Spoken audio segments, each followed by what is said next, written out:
People, Deluded, I'm back again. Thank you very much for tuning back in. I hope you're all well and safe. Good morning, good afternoon, good evening, good night, depending on who you are, wherever you are in this world. Please make sure you've hit the like button before you do anything else. Now, to us fans, whether you support Arsenal or not, you know, a team like Arsenal, I'm not going to say we should be in the Champions League, because we didn't do serious things when we were in the Champs, you know, but we should, for want of better terms, be in the Champions League, or at least the ambition should be to, again, when you say qualify for fourth, we were mocked for it for years. It does sound a bit mad, but let's be real, qualify for the Champions League. If you're Arsenal and Spurs, and even, well, I'd say Arsenal and Spurs right now, top four is the minimum. Anything else is a bonus, you know. Liverpool, I'm sure now, it's a league title. City is league titles. Chelsea right now as well, probably Champions League. But theirs is, I think they face a bit more scrutiny than the other two London clubs. Now, we know that, or we think we know that as Arsenal fans and fans of other clubs. But internally, I have to ask the question, or to the people internally at Arsenal, what is actually the ambitions of this season? Because I'm starting to believe it wasn't Champions League. You know, if they were deluded enough to believe this was a good enough team to get it and feel, you know what, Arteta come in, breath of fresh air, won a couple trophies, players are playing well, won trophies and played well towards the back end of the season, created a false sense of security and a false sense of these players or collective bunch of players are better than where they are, pardon me, so we don't need to invest as much. Fair play, I don't agree with it, but fair play. But I also have to believe, you know, there's no way, you know, I don't, you know, look at Edu and Arteta, they're both central midfielders. Fair enough, neither were creative men. Well, Arteta was a bit early on in his career and he changed. And that's one reason I look at the midfield, you know. Clearly they knew, I think Arteta done all he could to get Aouar, that's just me, and the board let him down. But let's just say they said, no, you don't need Aouar. You can see the problems we have in midfield. Partey isn't enough because for one, he's only one man. Like you see now, he's injured. We're back to square one. And for two, you needed a creative man and that sort of man. If you're going to, you know, we need someone who's a composing, breaking down ball sort of guy. Not saying Partey can't play a ball. And we need someone who can break lines. That was going to be central to how our midfield improves. You know, defence, we need to improve on the transition and all those things. But the best sort of a defence is attack, and we don't dominate possession, we don't have chances. So we didn't address the structure properly. Of course, we got Gabriel, Partey, and not too many people were vexed about Willian, myself included, even though I didn't want him. So you've got that now, you know. Is that, looking at that group of players, when you're reviewing the squad like they did, and they deemed that Saliba isn't good enough, so he needs to go on loan. We're not using Torreira, Guendouzi, Socrates, or Ozil for whatever reason. Who cares? Bring players in. You're not using them, you know. Did you consider that with these exclusions, or with these, you know, between the exclusions of them and Partey and Gabriel's additions, that we'd be good enough for top four? I genuinely think on one hand they did. On the other hand, I think they know that it's not. And when you look at it and you hear that, you know, we're well ahead of our planning for 2021, how much planning you can have when you look at it. We don't know if Arsenal are going to be in Champions League, which we're not, in Europe at all. But I hope that means anything. So for me, if you're already knowing who you're going to sign and dotting I's and crossing T's, it doesn't matter too much where we finish, because the manager's convinced you and the club has convinced you. So all we looking at is, okay, cool, if we finish anything 8th or above and do something in the Europa and FA Cup, similar to last year, it's a good one, because next year there's people off the wage books. I'm starting to believe that, because as much as I've got questions of Arteta for his tactics, and to a degree Arteta in general, because he's now got more of a say in transfers, you have to believe that the board didn't help him enough. And big was that they either, one, A, were deluded enough to believe this squad is good enough, or two, they simply, the target isn't to get back into the Champions League this year. It's not.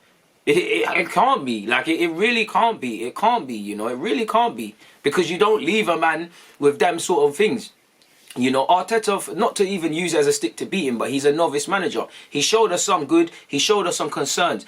Who is around him to help him? You know, where's the more experienced man that have walked this race before, you know, than Arteta? Man that probably been managing almost close to as many years as he's been alive. People that could save him. We talk about a coordinated effort. I don't see it, you know. We're Arsenal Football Club. We talk about we can't spend money and go toe-to-toe with the big boys. So why are we not finding more Gabriels? Why are we not finding the Parteys before they go to Atletico Madrid? Do you get it? Why are we going for Willian, for 32-year-old Willian, giving him a big deal, and not going for these Brazilian players like Gabriel Varane? I'm just using him as an example because he's an exciting prospect. I get that we need experience. I would like an experienced centre-half.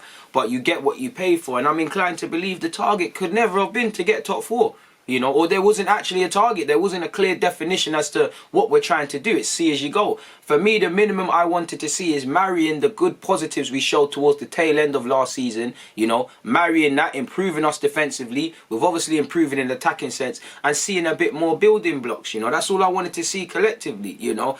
If I walk into the kitchen, I might not see Sunday dinner ready, but I can see potatoes being peeled, I'm seeing water boiling, chicken's been seasoned, you know, I'm seeing all of these sort of things.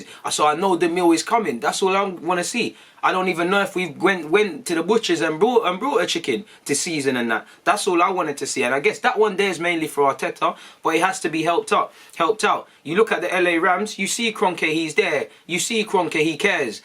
No one gives a crap about Arsenal, and this is why, unless Arteta's a messiah and he can do a Leicester where they won the league, or Edu wakes up, we can't do anything. We can't do anything. And I'm inclined to believe the goal, now that I think about it, the task was never to get top 4. Because if you wanted top 4, you would have, easier said than done in this environment, but you would have definitely got in a creative man, especially if you're going to exclude one that's already in your team, whether we believe in him or not. Your people above Arteta, you're going to bang on to about, you know, he'd be like, yo, Arteta, you spoke of Arsenal's values and traditions. You need to start coaching to say we're going to see some attacking play, because I want to get you Arawa or whatever, but the way I'm seeing it, I don't think if he comes, you're going to, you know, look like a better team. So I'm going to get you it, but pattern up. I haven't seen that. You know, it just seems like many people within the structure of Kroenke and backwards, they're left to their own devices. And until their position becomes apparent to fans where something's going wrong, you can't ask questions. And for me as well, you didn't back, if you didn't back him, I'm not saying you spent 100 mil, you didn't back Arteta.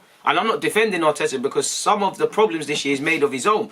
But you didn't back him. If he's a new manager coming to a new role at a time where he's following on from which Emre and Lombard, well not Lombard, but Emre failed to do, and that's replacing a manager that's been here for 22 odd years and returning us back into the Champions League, you never helped him. You didn't address every area. Look at Spurs. I'm not here to praise their players or praise them. Jose Mourinho cannot complain based on his summer. And is he complaining based on how they're going? No. They got every position they needed to address. Obviously, Bale, I don't know if they went for Bale, but they grabbed him. They grabbed the striker. They grabbed the midfielder. They grabbed the centre-half who played against Chelsea, the Wales lad. You know, we didn't help him.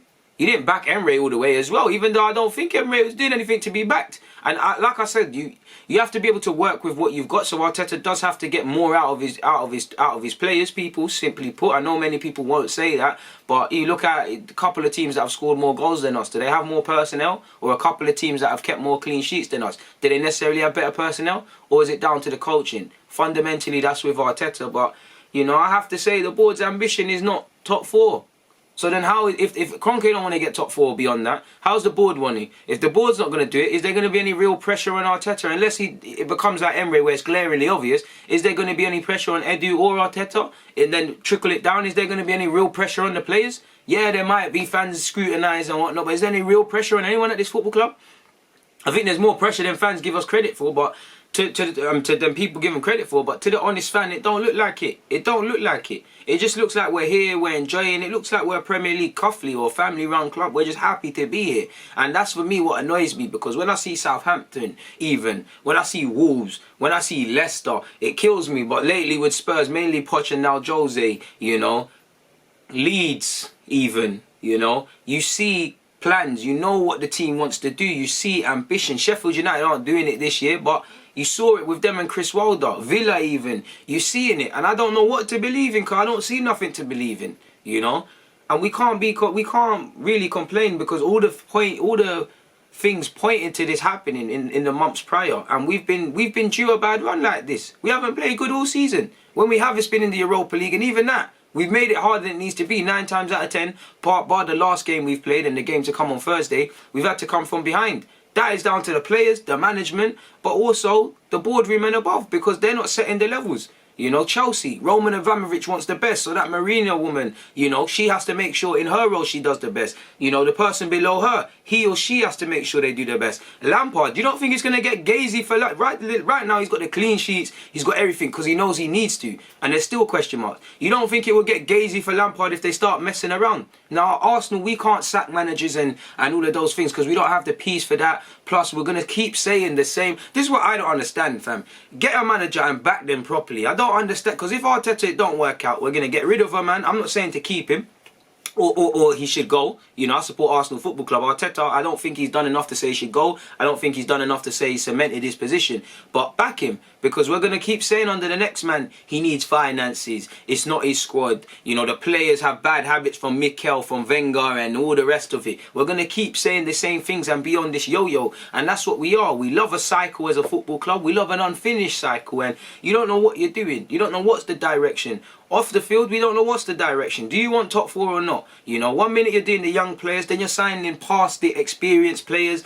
You know, you don't really know collectively what the ethos is. We're hiding behind previous prestige and previous traditions at this once massive club. I don't think much will change at this football club until Stan Kroenke departs. And that won't happen. You know, so it is what it is. But I have to question what truly is the mandate, what truly is the objective, what truly is considered a good or a bad season at this football club. We all know as fans if you get top four, if you're not. But do the club, the ones that make the decisions? And I'm not saying if we don't get it, you must sack Arteta. I'm not saying you must keep him if he gets top four. It all depends on the context and how we're playing. I just don't know or see evidently what we're trying to do as a football club. We're freestyling. We're freestyling off the field. We're freestyling game by game. Players and coaching staff are freestyling in press conferences. You know, it sounds all good and rehearsed, but the lovely thing about football, once the ref kicks off, those 22 players, there's no hiding place. You can talk as much as you want before the game. Ceballos, you got to go and show it. Is what it is in that regards. I've got nothing more to add, people. So I just wanted to say that, people. I just wanted to get some thoughts off my chest, if for nothing more, people. On that note, though, I'm going to get out of here. You know it's always a pleasure speaking to you guys, but I've got to keep it moving. DG.